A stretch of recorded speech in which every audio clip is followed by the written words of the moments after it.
Hey, good evening, everyone. It is Tuesday evening in my part of the world. This is To Write and Have Written. I am VanArendonk Baugh, and I still don't have a catchphrase. Okay, thanks for indulging my little... Yeah, we're going to move right on past that. So, hello, Shy Red Fox. Thanks for stopping by. Oh, and thank you for subscribing. I appreciate that. And I'm going to find a way to mute this since I have not done that yet. Okay, there we go. So we don't get an endless audio loop coming through here. Fantastic. All right. So tonight is a little bit of a work-along night. I don't think I actually gave you guys proper notice of that. So surprise, this is the homework session. So everybody get comfortable, pull up a favorite snack or a beverage, grab an Excel sheet, dun dun dun, lightning, lightning, thunder. And we're going to do a little bit of a work along tonight. And hey, Shy Red Fox, while you're here, throw yourself a link in the chat, because when I tried to give a shout out to your upcoming release on a previous stream, you turned out not to be here. So we're going to give you a chance to go ahead and do that. Yes, I still don't have a catchphrase is probably my catchphrase. I'm probably just going to be stuck with that. Yeah, that's how that's going to go down. I will be stuck in history as I still don't have a catchphrase. So, yes. All right. So we're going to go ahead and we are last autumn. So flashback to 2020. Oh, hey, PJ Zufit. Thanks for stopping by. Hello, hello. And I talked a bit about marketing and branding, and we did all of those things. And I mentioned author snapshots. Snapshot is...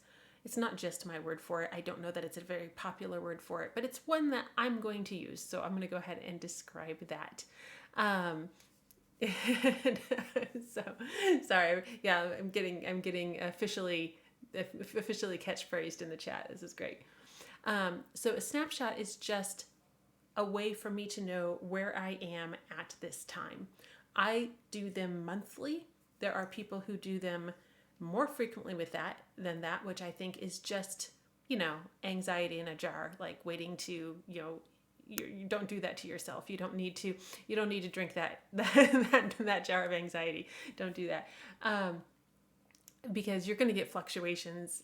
It's like, oh my gosh, it's like any organic thing. Like it's like if you're trying to lose weight and so you weigh yourself 12 times a day, you're just going to make yourself crazy, right? You're burying useful data in just too much data, right? Because there's going to be fluctuations. So anyway, blah, blah, blah, whatever. I do mine monthly. I think that's a pretty good rate. You're welcome to do them more or less, but not too much more and not too much less, because then I think you start losing the trends that you want to do. Also, for me, monthly, I just do them on the first day of every month. That makes it super easy to remember. It doesn't feel like a huge task. And honestly, once you've got this set up, it's less than 10 minutes to get through it. So I spend, somewhere between 5 and 10 minutes on the first day of every month to track this information. So, yay, thanks, Shy Red Fox, for throwing in a link. I'm sorry I wasn't clear, but any link that leads to your release, we're going to go that way. All right, so let me see if I can bring over. I'm so excited. I've got my lovely new machine up, and I'm still adapting my streaming setup on it, because believe it or not, I did not just do nothing but set up streaming all week. I know, hard to believe, right? But we do have this now where I can actually see what I'm working on and see you guys at the same time. This is fantastic. All right, I'm gonna have to share an image later of my glorious huge screen, you guys. It's so big. Okay, I'm good now. Okay, so yes, I have a new machine. I love it. Okay. That said, go ahead and grab either Excel or Google Sheets, or you can do this outside of a spreadsheet as well. You can do this in your regular word processor. You can do this on a notebook with your favorite pen. There are so many ways to do this. I like doing it in a spreadsheet because it's very easy to organize, and I am lazy. I want to see. I want to see progress. I want to see good things. I want to see everything at once. Just listening in the chat. Yes, my huge screen, I can see everything at once. Yeah, we like big screens and we cannot lie. Okay. I pulled up a spreadsheet when I got my new screen up, my new monitor up last week, and I've always had to scroll back and forth to see where it was, and I was like, I can see the whole thing at once. It's beautiful. All right. So you've got options here as we're getting set up. I have put these items along the left in column A. That is an option. Or you can start in column B and fill across the top. Either of these will work. Do whichever one makes you happy. If I were an immortal starting this for the first time and I planned to be doing monthly snapshots for the next millennia or so, it would be a good idea to put them across the top because I can basically have an infinite number of rows in Excel, and at some point I will run out of columns. So if I were going to be doing this monthly for the next 1,000 years, I would eventually run out of columns. Most of us probably aren't going to be in that situation, so you can do it whichever way makes you aesthetically happy. So, oh, hey Bridger, you're fine. You missed nothing of great import. I don't have a catchphrase, and that is apparently my catchphrase. That is now where we are. So, yes, thank you, Kate, for column A, and try all of column B. I definitely will take a genie reference any day of the week. So now if you're doing this in column A, start at row number 2, leave number 1 blank. And if you're doing this across the top, start at B and leave column A blank. So you've just got that little space. That's going to be where your little grid space goes. What I would like you to do then, now that you have that, is start listing every place you have a presence. So if you think back to, we talked about the author platform, and I said, anytime you're interacting with other people, we're going to count that as a piece of your platform for now. That's what you can start listing here. So things I look at, I don't care if you have this information or not. Okay. Right now we're just word vomiting it out, right? This is for first draft. It's fine. So total number of books that you have sold. I don't track free downloads. I don't think they're that useful to me. I don't tend to offer them very often, and I just don't care. So I'm much more interested in the books that I actually sell. I'm very interested in how many people are subscribed to my mailing list. I'm very interested in what the open rate is on that mailing list. If I've got a lot of people subscribed and 2% of them open it, it's not doing me a lot of good, okay? And so Twitter followers, Facebook followers, you can see on the screen the things that I have put down. It only just occurred to me as I recently to add World Anvil followers to my list, even though I got a World Anvil account about 4 months ago. I didn't even occur to me to put that on my snapshot list. So, hey, this is for me too. Ko-fi, however you'd like to say it, Patreon, however you'd like to say it, anything that you have where you're interacting with people, go ahead and fill out your form. And then in the chat, you can let me know when you're done with that.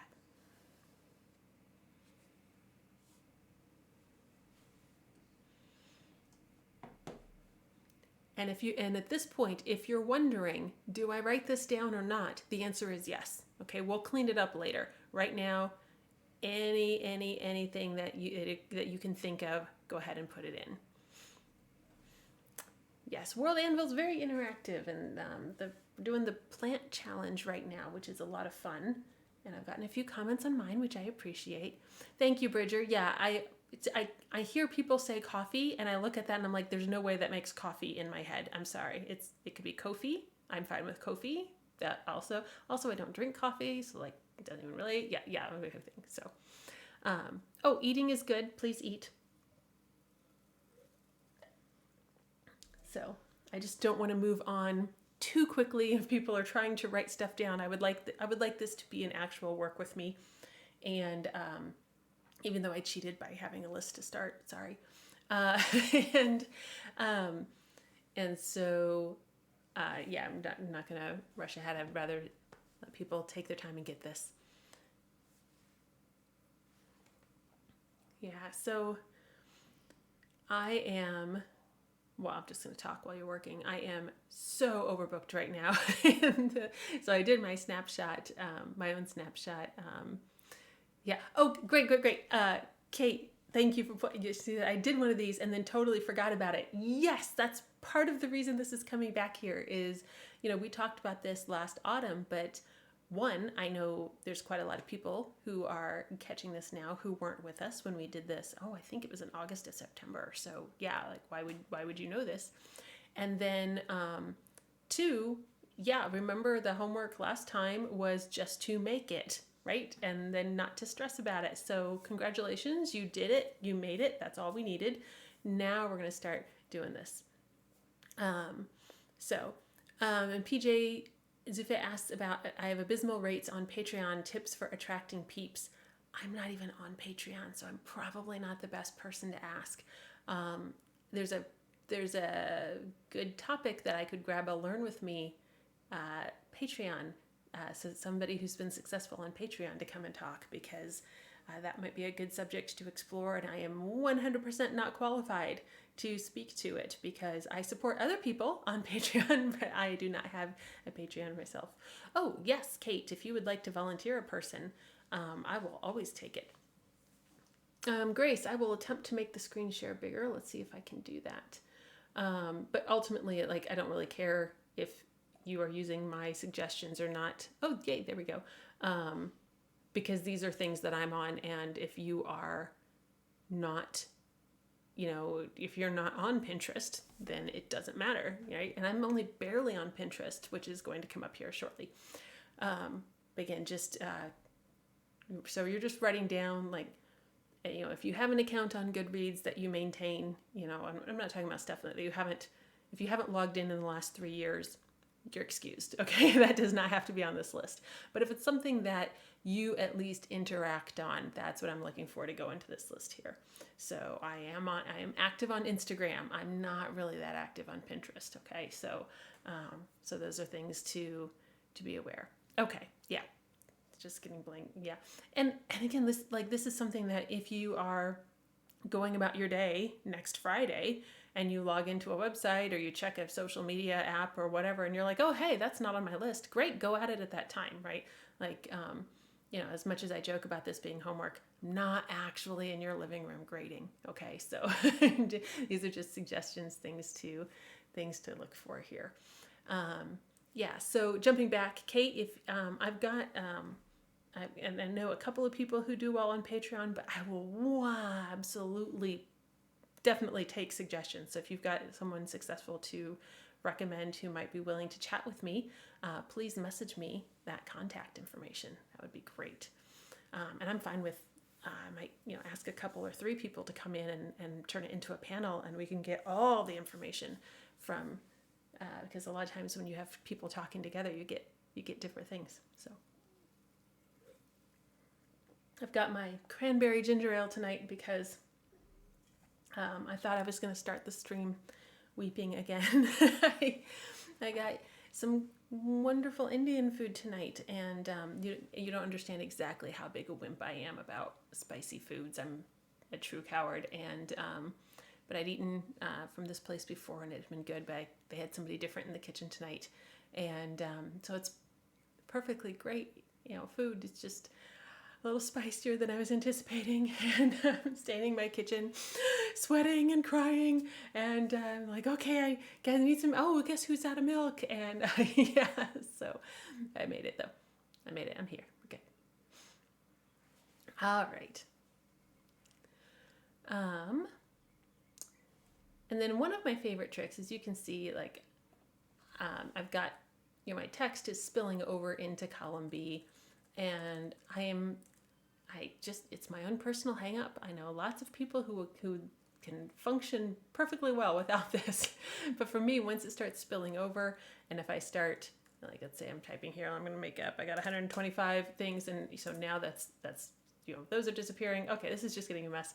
If you come up, can you see my cursor? Yes, it is showing up here. Okay. If you come up to this line between A and B, and you've got the little slidey, that's the technical term, the slidey, that will drag that back and forth. Or if you just mouse over it until it turns into that arrow and double click, and the double click will automatically size that column to accommodate all of your text with a little bit of padding, which makes me happy. So yeah, okay, yeah, thank you, Bridger. Yeah, okay, yeah, cannot handle the spillover text. No, it makes it's very distracting. Okay, it's intrusive, it's distracting, and it's so easy to fix it. So there we go. Okay. Okay, Grace is doing it as the immortal. Fantastic. So you're running it across, and Grace is, well, you're on a different, unit of time anyway in Auckland. So yeah, you're in the future already. You can have all the time. So, okay. So at this point, we have our list of everything we are interacting with, and now we're going to start that winnowing process. Now is where we're going to start to do a little math. Sorry, I just saw Kate. Books sold. LOL. Hobby writer. Hey, you know what? This is first draft. We're putting down absolutely everything here, and I don't care if these are good numbers or not. Okay, first of all, I'm just gonna put this out. This was coming up later, but it's coming up now. Okay, this is just data. When I fill this in every month, these are just numbers. It's just data. Data does not judge me. Okay? So any feelings or judgment that come out of the spreadsheet did not come out of the spreadsheet. Okay? So I can make my own decision on how I want to react to these numbers, but the data does not judge me. So, and this is especially important in the beginning, because these are going to be things, especially when we're getting started. And like I've got a couple of things in recent months where I've just added a new platform, and so I'll be like, Twitch followers 3 or whatever. And if I look at that and I'm like, what am I even doing? How am I going to ever become a real, whatever I want to call it, a real writer, heavy air quotes or whatever. And I've got, 12 followers on Facebook and one of them is my mom. Okay. And if you start doing that to yourself, well, no, you're not going to get anywhere because you've already talked yourself out of it. Okay.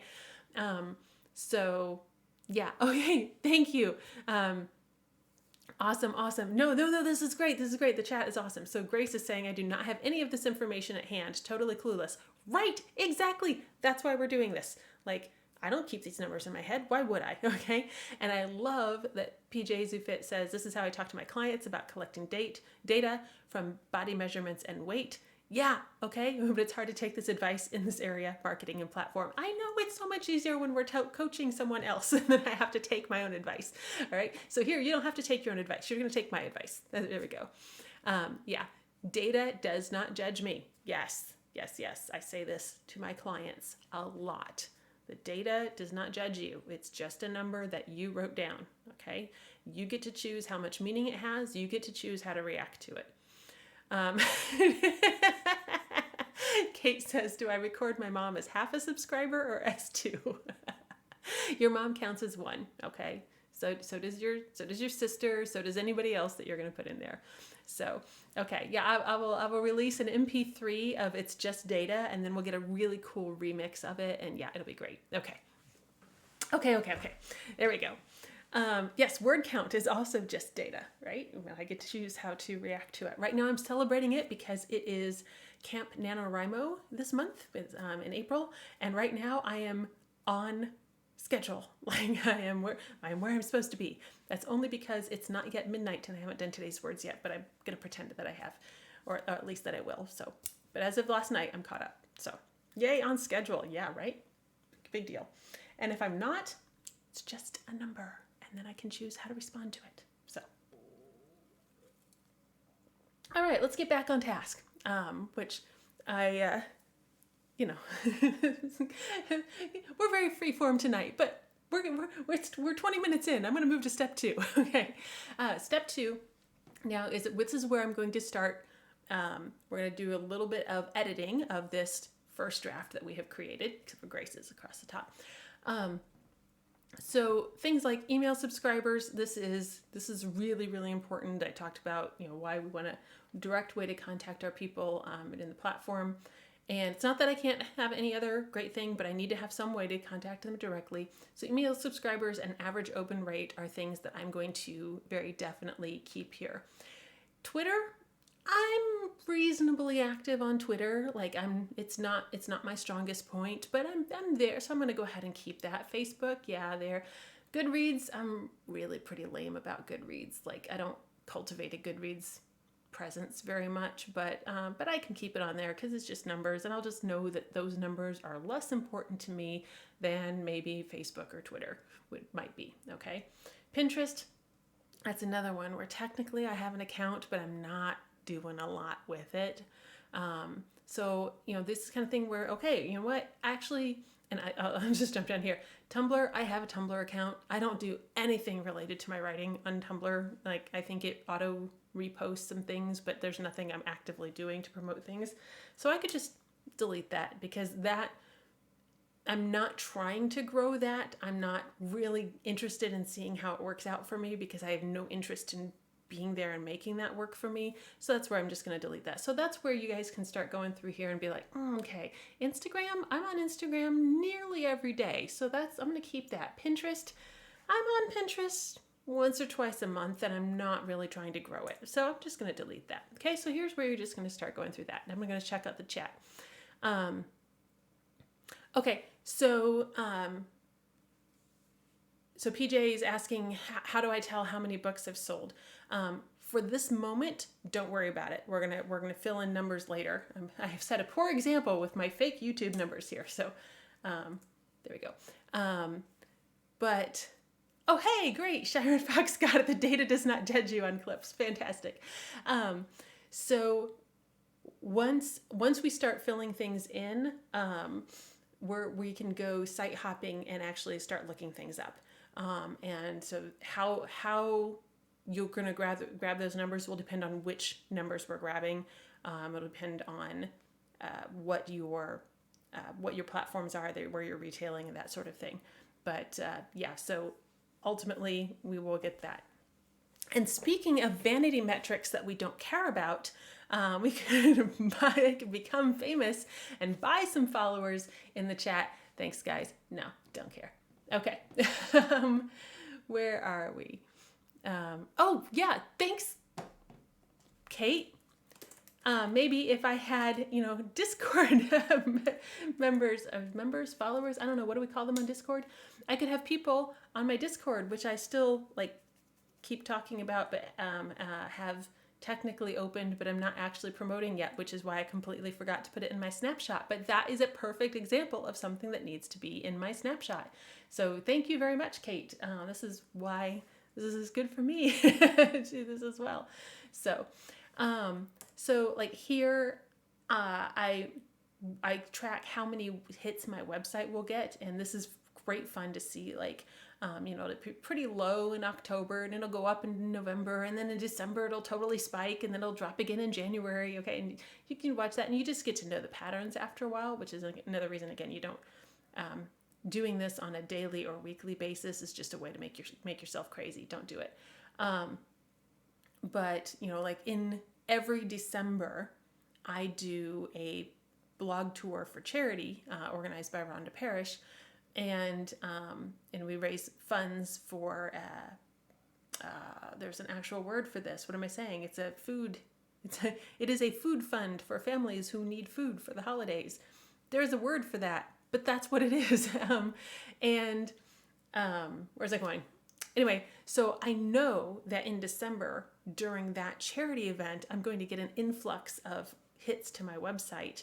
And so I'm doing that obviously primarily for charity, but if I make sure my website looks good when that happens, so people say, oh, well, while I'm here, let me go ahead and subscribe to the newsletter or something like that, then that's a way for me to benefit from that event as well. So, oh, hey, thanks for subscribing, Bridger. I appreciate that. Food bank. Yeah, see, thanks, Kate. I knew there was a word. I just needed a chat full of writers to give me the word. Okay. All right. Grace asked a great question. What about the number of likes or comments on social media? Could that be a useful metric? Really good question. The answer is a solid maybe. Okay. So if it's just how many people have liked my Facebook posts or something like that, I don't care. like, I don't care for a couple of reasons. One, I don't think engagement of that kind is so cheap, and don't think it converts into sales. It's not a good indicator that it's going to sell me things. I like stuff all the time that I have no intention of buying. Okay, like there's lots of things there. And then the second reason is that is going to be such a pain to count up and manage, and there is so little value in that number compared to the enormous effort that it would be for me to calculate how many likes did I get on Twitter this month. I just don't care. Just don't. That said, there are kinds of engagement that I am going to be interested in. So let me be here. I'm going to say click through. And so this could be something where if I put a link in a tweet and I see how many people have clicked on that link, that gives me useful information on, are people reading the tweet and just hitting like because they're being supportive, or it made them smile or whatever, or they actually like, oh no, I want to actually click through and look at this. Okay. And if I get a lot of people clicking through and then only 2 sales, that tells me something about what's going on that landing page or sales page or whatever. I need to look at that I have a lot of people coming in, but nobody actually making, it's not selling once they get there. And if I have nobody clicking through, then I know that that's probably a waste of my time to be pushing it on that particular venue. And remember, we talked about social media has a purpose, but selling is not its great purpose. So sometimes the numbers can really bring that home, where conceptually you're like, but I see all these people tweeting links all the time. Surely I should be tweeting links as well. And no, they're wasting their time. You now have hard numbers to prove that it's not working for you, unless it is working for you, in which case have a hard numbers to prove that it's working for you. So there we go. All right. And yeah, Bridger's pointing out, the scale of how much is a lot. It's going to hugely vary. Like, I'm always going to get more likes on my cute dog sleeping than I am on, me saying, oh, I can't believe this character is giving me the shovel, or whatever the case may be.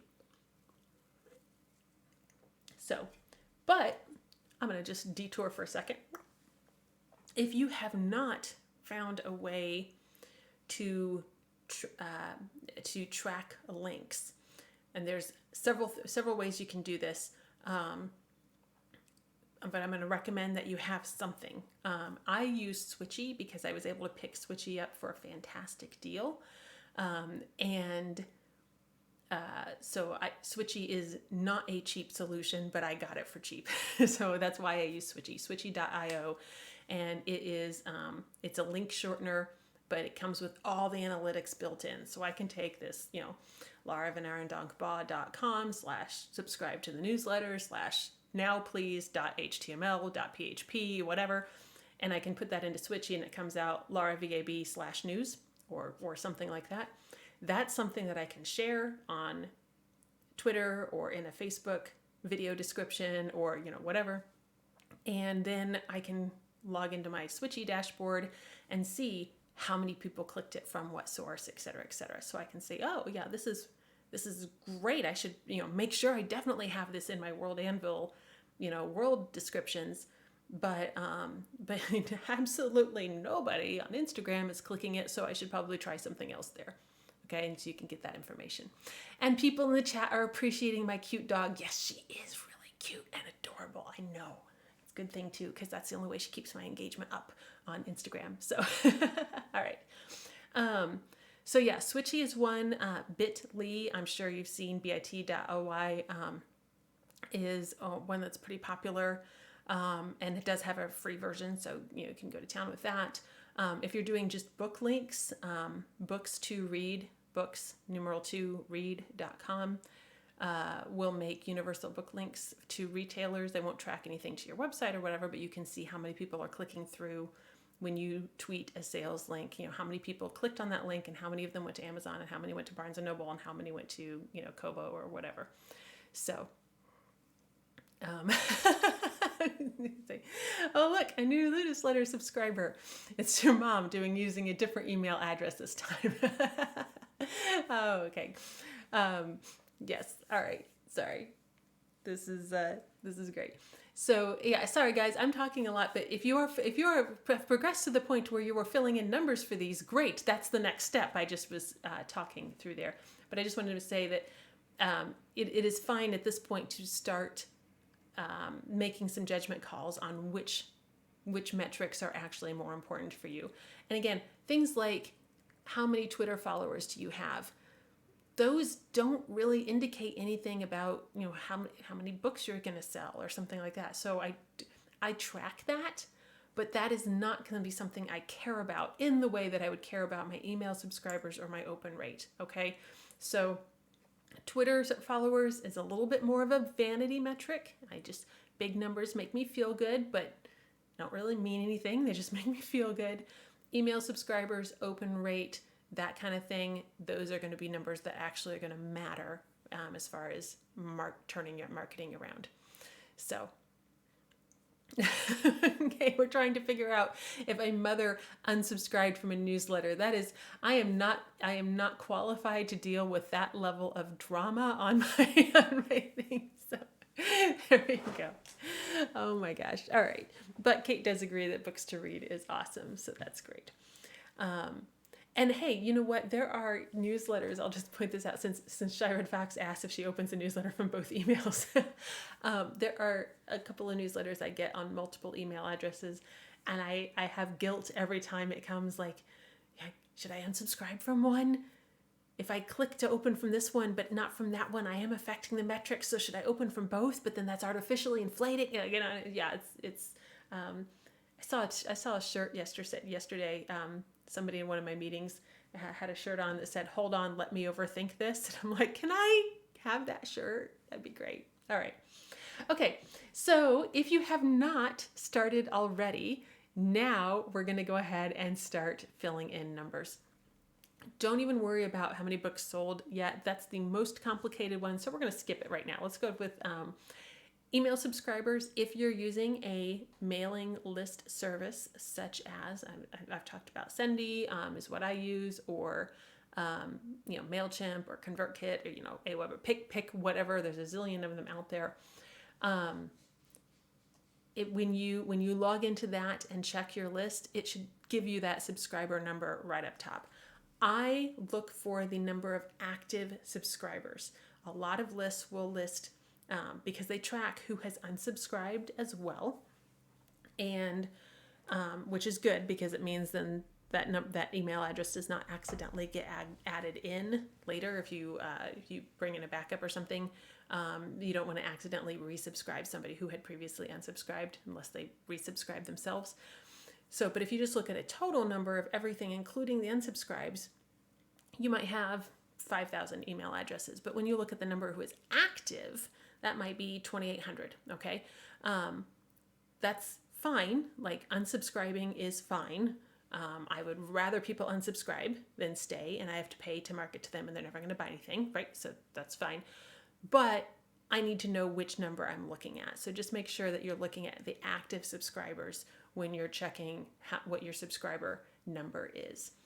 And then I did not prepare for this part, but let me see if I can bring this up really quickly. Give me a second here.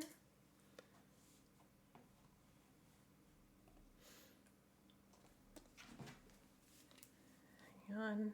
Two-factor authentication is the bomb, except when you're trying to do it live on the stream.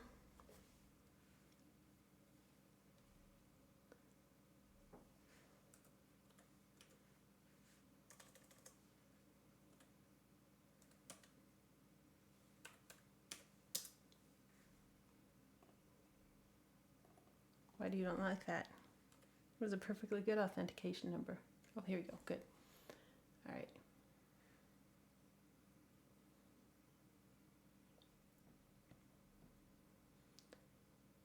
All right. I don't know if I'm going to be able to bring this over very quickly. All right. You know what? I'm sorry. I'm just going to read it to you because I don't want to make you wait while I fuss around with the OBS. Sorry. Words. Nouns. Okay. So if I open up Sendy and I look at all the campaigns I've sent, or all the newsletters that I've sent, or all the messages I've sent, whatever your individual platform calls them, they're all the, whatever you have sent out, it should list unique opens is the term that you were looking for.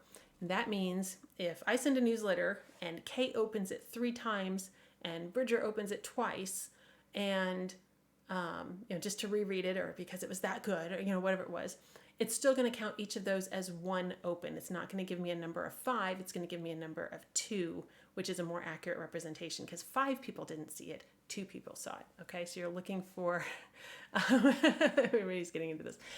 You're looking for the number of unique opens. And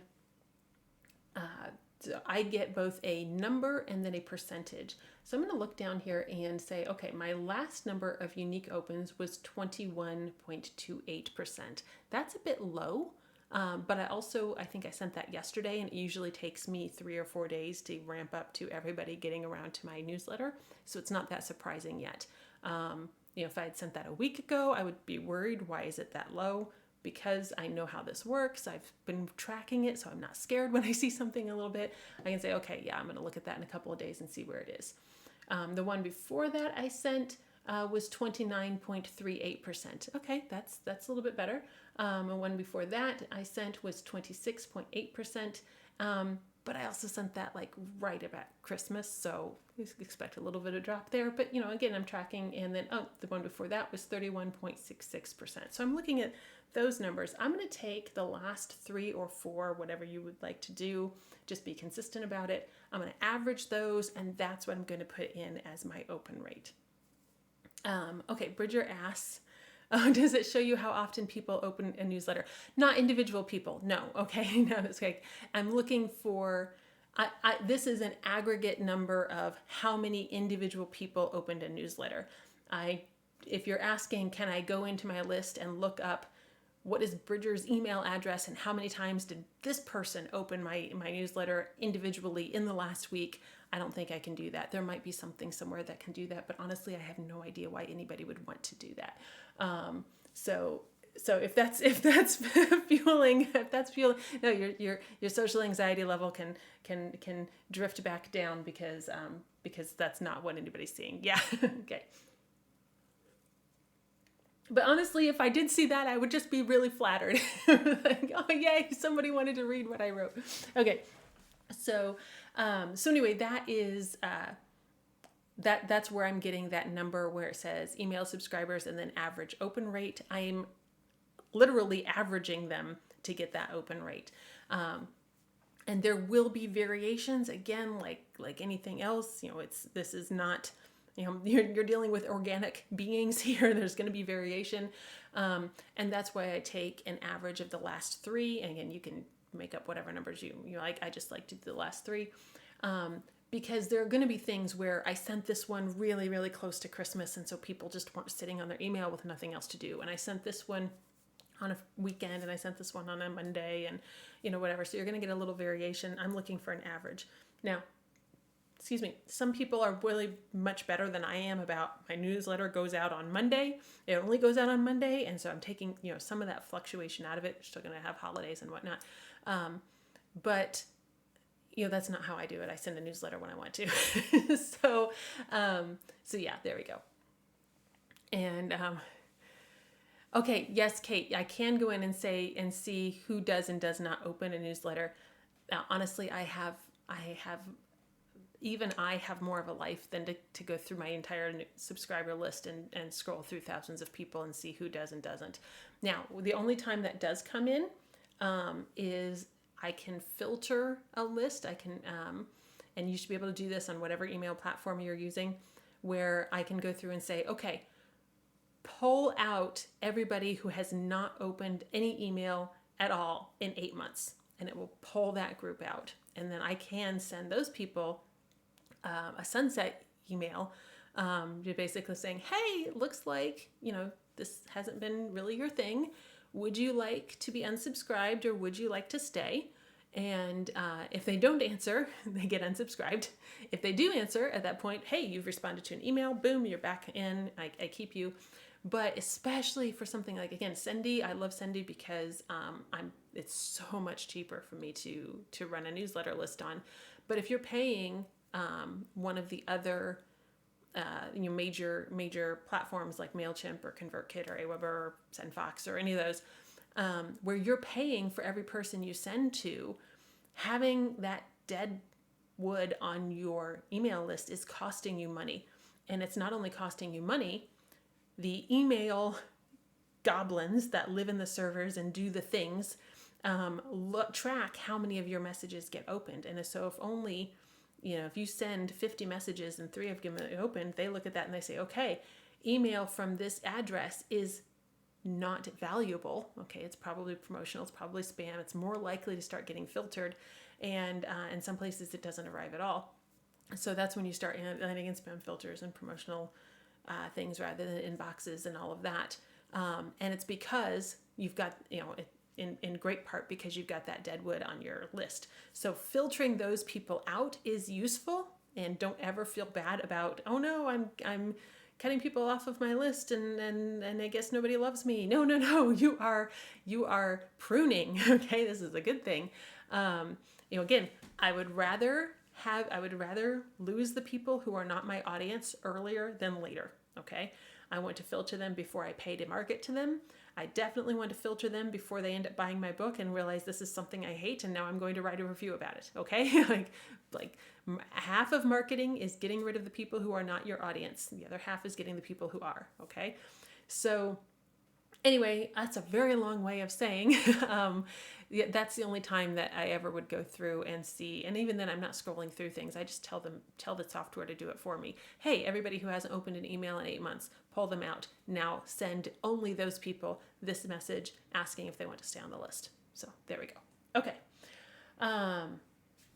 Sorry, I didn't realize this was going to be an exciting email thing. So Grace makes a great point. I hate getting email newsletters. Not yours, Laura. You do a good one. Thank you. I work really hard to not be annoying. So I always feel awful about sending them out. I am in that boat. I get so many newsletters that are, oh my gosh. Do you guys remember, like, jump back 10 years ago when the thing was everybody was like tweeting their meals all the time, and I just don't care. Okay, and I think sometimes some newsletters are still in that mode. So personally, I try to only send a newsletter when I have something fairly fun, fairly interesting, and an offer for people. Okay, so like my newsletter that went out yesterday was like, hey, by the way, you can now get audiobooks directly from me. So here's a link to do that. So if you're concerned about the ethics of Audible, or if you're just trying to be more supportive of, more money to the author, less money to a middleman, whatever, thing like that, these are your options. Also, here's a promo I'm currently involved in where you can check out some books that might be similar to mine or might be something that you're interested in, and you can pick up some stuff on a good deal. So those are kind of my unofficial rules for newsletters, is I need to be able to share something useful and make some sort of offer. Again, it doesn't have to be free stuff. Like a lot of times, sometimes things will be free, but that's not the rule. I just want to have something where it's not just, hey, today I got up and I made my bed. Okay, so, and so, I hate them even when I'm clearly the audience. Yeah, because it needs to feel like I'm getting something for my time, right? And I totally get that. And I am signed up for quite a lot of newsletters. I don't read all of them. It's a good way to say that. And so it's something that I'm trying to consciously be aware of. Okay, when I do read somebody's newsletter, what is it that made it interesting to me? How can I take that and use that when I'm sending my next newsletter? And I also send mine pretty infrequently. And there are people who do really well with sending regular newsletters. And by regular, I mean much more frequent than mine are monthly at most, often are quarterly. And there are other people who are even weekly, and wow, more power to them. But as long as there's useful information in there. Zapier sends a newsletter every week. And I'm not even a paid subscriber of Zapier. I use their free tier. I use just a few zaps. But when the Zapier newsletter comes, I read it because they don't just talk about Zapier. Zaps is a automated thing where I can connect Gmail and Twitter and Excel, and they will all do things automatically without me ever having to touch it again. So it's great for automation. Okay, we're not going to go into detail on that now, and I just use it for things that I have used it for is like when I did a pre-order campaign, so people could email an address that I set up just for pre-orders, and that would collect their address, roll it onto a pre-order distribution list. And so I didn't have to manually convert, however many hundred things. It all could happen right there. Anyway, but the Zapier newsletter, which is what I was trying to talk about, they don't just talk about their product. They do a roundup of all kinds of things related to productivity. You know who likes productivity? People feeling buried by projects right now, okay? Those are people who like productivity. And not every article is useful to me, not at all, but usually at least one every week I go, I didn't know that. I'll consider that, okay? So I'm going to open up and read that newsletter for that brand and their product, even though I'm only a marginal user of their product, because they provide me something useful in their newsletter every single time. Okay, so that's kind of where I'm going. Okay. Okay. So Grace is saying I've subscribed to a bunch of stuff to get free books, but most of them send emails way too often and I end up unsubscribing, though I liked the book. Yeah, and that's why I don't send things very often. But I think the key there really is not how frequently you send, but the utility of what you send. Because again, Zapier is sending stuff every week, and I don't read them every week, right? Because they're really useful to me. But I think sometimes you can tell somebody's like, well, it's Tuesday, I guess I better send a newsletter. I don't know. My dog scratched your ear today. I guess that's the lead story. You can kind of feel like it was forced. Find something that. What I want is when people get my newsletter, they go, oh, what's in it this time? Okay, that's the feeling I'm trying to generate. So, sorry, this wasn't supposed to be about newsletters, but here we are. Okay, let's go on. What's the next thing we're talking about? Let's see. Okay, yeah, so these are the things where you can go through.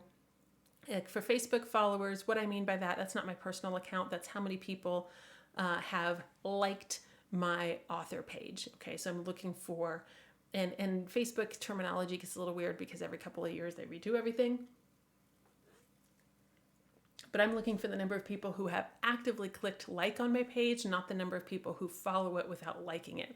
That's just the arbitrary, I had to make something because Facebook kept throwing different numbers around. So that's what that means to me when I track it. So I just make sure I get the same number every time. Website hits, again, I'm looking, what does Jetpack, that's one of the plugins on WordPress, what does Jetpack tell me what my numbers are? I'm just going to track that every time. Because a lot of times, some of these things you can take from different ways, but as long as you are getting as long as you're tracking it the same way every time, it doesn't matter which one you're doing, as long as you're not jumping back and forth and then screwing up your data. So, yeah, and PJ Zoofit, I don't honestly know if one is more important than the other. I just know that I need to be consistent in tracking it. So for me, the one that, if they're going to click like, okay, I'm going to take that. I like that a little bit better. But obviously if they followed, there was some engagement level there too. I'd say probably just pick one. If it really makes you happy, you can track both. I'm feeling lazy. I'm not going to do that. So yeah. Okay. So yeah, as Kate is pointing out, Facebook has follows and likes. So write down which one you're tracking. Yeah. So just be consistent with it. And then you can have things like Twitch has followers and subscribers. I actually track both of those separately because I'm going to grow followers more than I'm going to grow subscribers, because following is free and subscribing costs money, unless you're using your Amazon account to do it, in which case, thank you very much. But, so I'm going to track both of those because they're going to grow at different rates, and that's fine. YouTube subscribers, again, I'm going to track that, and that's been really fun because, YouTube and Twitch, I've been seeing those numbers get really much bigger over the last 6 months because this is a new show. So I'm gonna, when you start with 0, everything is big growth, okay? But it's been fun and that's part of the reason that I want you guys to do this is, even when you're starting you're like, okay, yeah, I got 3 subscribers and one's my mom, okay? But the next month it'll be 5, and the next month it'll be 12, and the next month it'll be 23, and you can be like, oh my gosh, look at this, okay? And it is a nice little jolt of adrenaline. It can help. So, yes, okay, yay, cake. Please bring enough cake to share. So, okay, so, and as I mentioned, I don't even have a Patreon. I just put it on here as an example. I have a Ko-fi, I don't know what the heck it is. Anyway, I have that, but I don't do that much to promote it. I think honestly, it's on my prep screen here on the live stream. I'm not even sure it still is anymore. Let's find out. Nope, it's not even on here. Yeah, so clearly not doing a lot to promote that, and it is mentioned in a footer on my website, which is not really prime real estate either. So yeah, my those numbers are not growing, but I got nobody to blame for that but me, because if I wanted to grow it more, I'd have to put more effort into it. So again, this is all just stuff where you can feel things around, and some of these numbers you're going to decide to care about more than others. I'm going to tell you should care about email subscribers and things like that.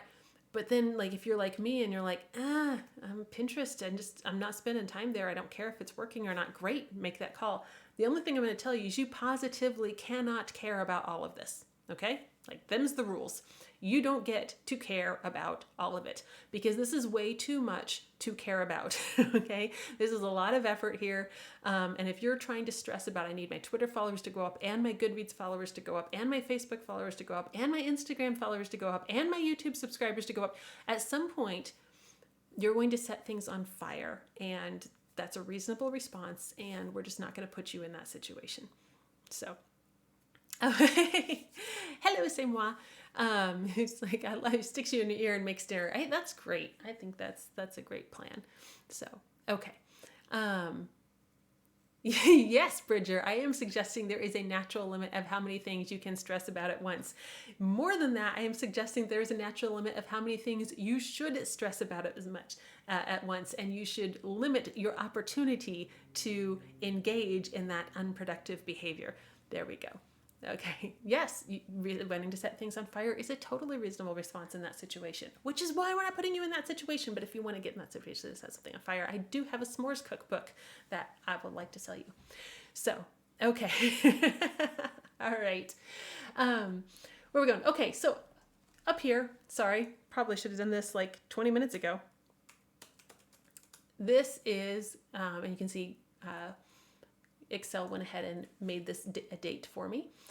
So I'm going to go ahead and fill in. For me, I do it the first of every month. You can do it however makes you happy. Oh, look at that. So Excel, when I dragged that over, Excel went ahead and made April 1st, April 2nd, April 3rd. Thanks, Excel. But honestly, that is in the category of what I said was too much. So we're going to make that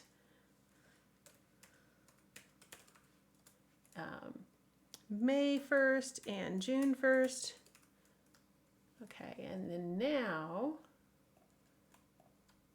in theory, yeah, so I can just make that fill all the way across, and then I can just, continue to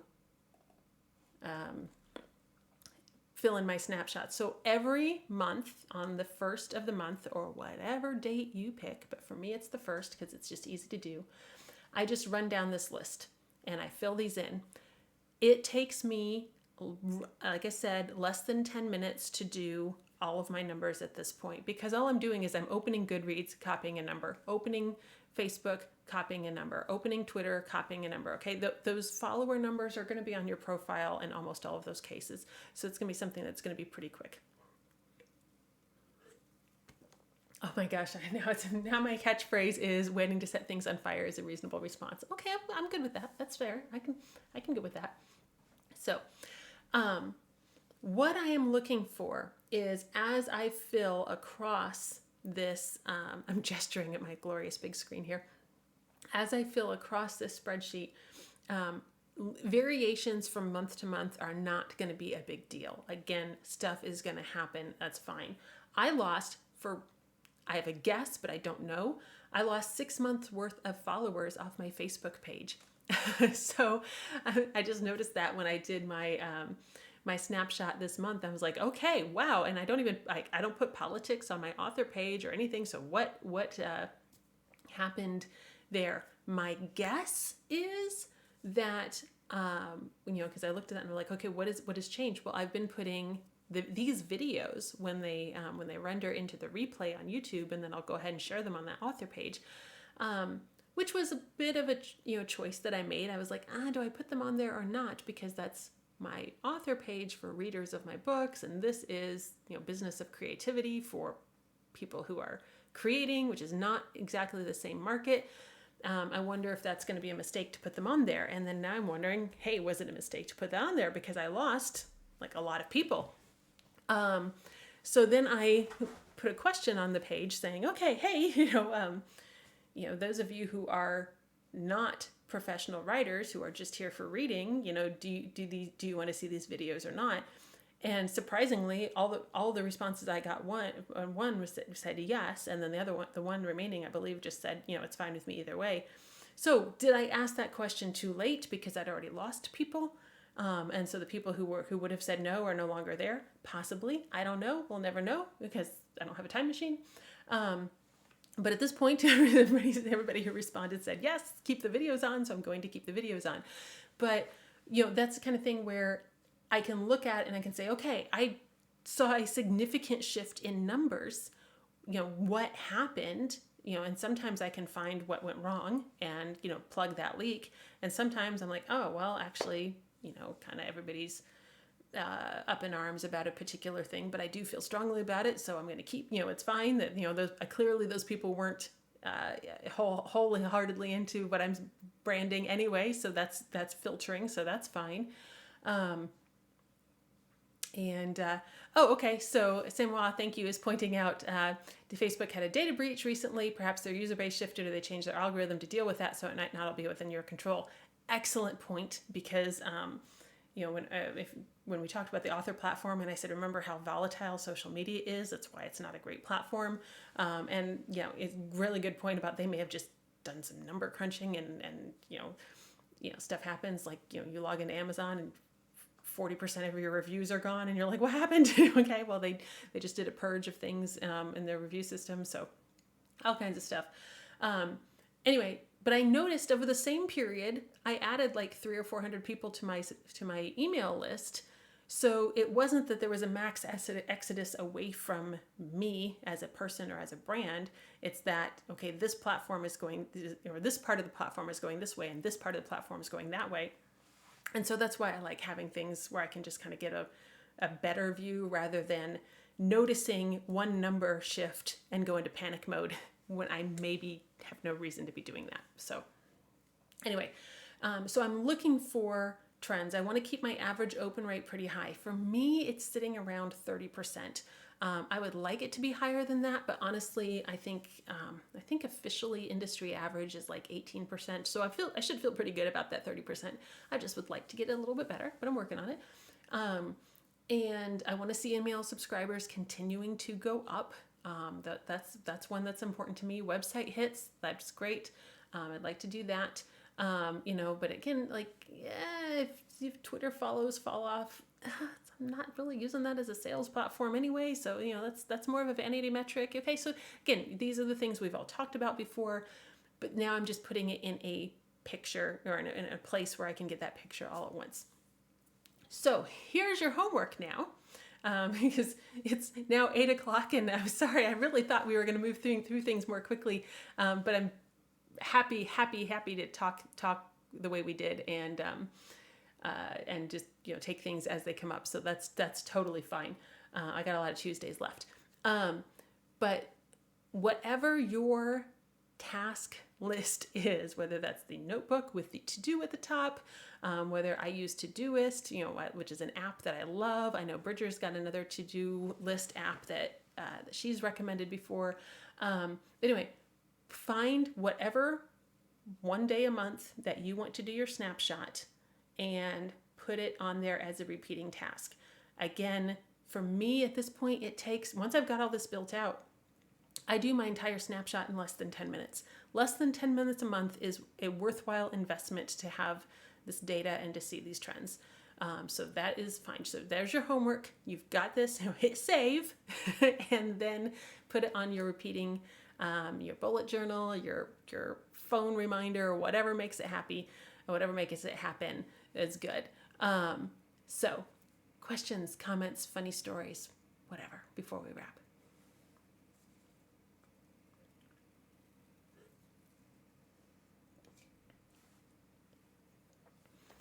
Okay. So I'm going to officially call it 8:03. We're going to wrap here. We are not going to jump over to Elena's stream tonight. Elena actually sadly got food poisoning last night and was up much of the night, vomiting and tearing up her throat. So she is not speaking on the stream tonight. So she's just going to take that night off.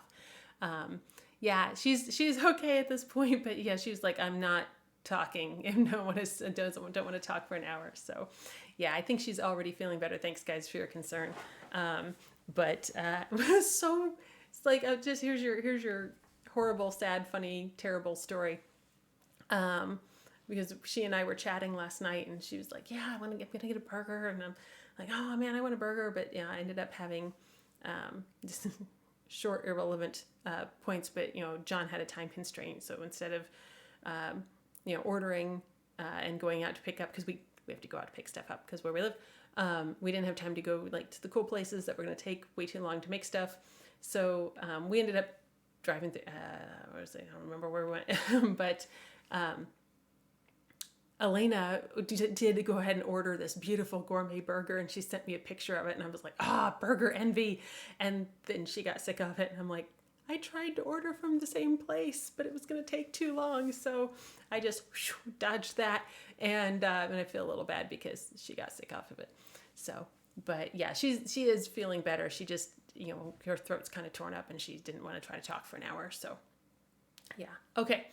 So, remember to send me if you have a suggestion for a Patreon guru or Ko-fi, I don't know what you call it. Anyway, any of those subscriber-based fundraisers, feel free to send me a suggestion for someone. And yeah, that's it. And then I will see you guys next week. Next week is a craft theme. And I think I'm going to talk a little bit about Camp Nano. That's my plan at this point.